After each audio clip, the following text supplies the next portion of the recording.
Here's a Samsung Galaxy A23. I'm going to show you how to set it up step by step.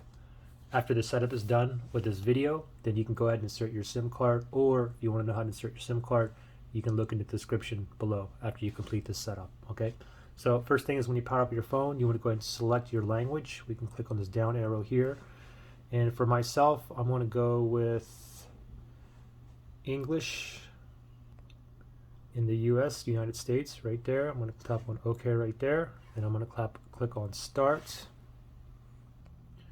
For your review here, now you must click on at least the first two here to proceed. Okay, the end user license agreement and the policy and the privacy policy. So you can read through the details if you wish, and this is optional. The sending diagnostic data, this is optional here. Okay, so for me, I'm fine with all three of them, and I'm just going to tap on Agree here.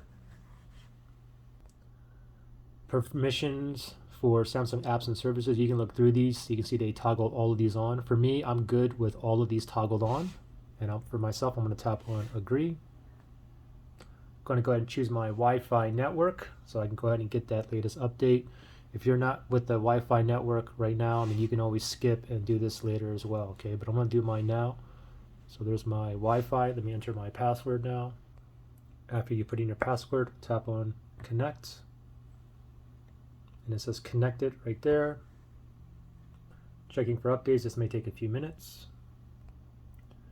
Copy apps and data. You can choose to transfer your apps, photos, contacts, Google account, which is your Gmail, and more.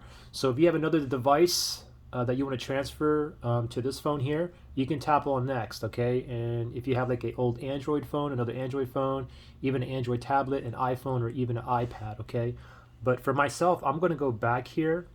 What I'm going to do is click on Don't Copy for myself because I want a clean slate. Okay, so again, for myself, I'm going to click on Don't Copy right there. Now it's asking me to sign into my Google account, which is my Gmail. So you can go ahead and sign in right now, or you can create an account now. Or for me, for myself, I'm just going to skip this and I'll sign in later.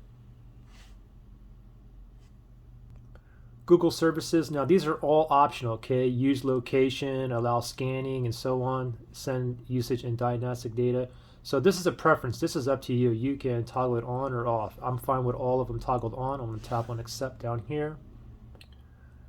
Protect your phone. Now you can skip this, but I would advise to make a password now. Okay, and you have different choices. You can do face recognition, fingerprints, pattern, PIN, and regular password. Okay, so for this setup here, I'm just going to put in a PIN. Simple PIN, it's a 4-digit. Put in the 4 digits there. I'm going to tap on continue, and I'm going to reconfirm it. Then I'm going to tap on continue right there. Review additional apps. You can see they gave me the Galaxy wearable. That's fine with me. I do use that app as well. So let me just click on OK down here. Samsung account, you can go ahead and sign into your Samsung account, or you can create an account, or you can always skip it. For myself, I'm going to skip it, and you can always sign in later if you wish. So we're all set up now. Tap on finish.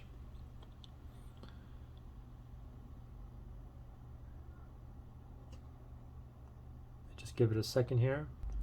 And I'm getting this discover your new favorite app. I'm just going to tap remind me later.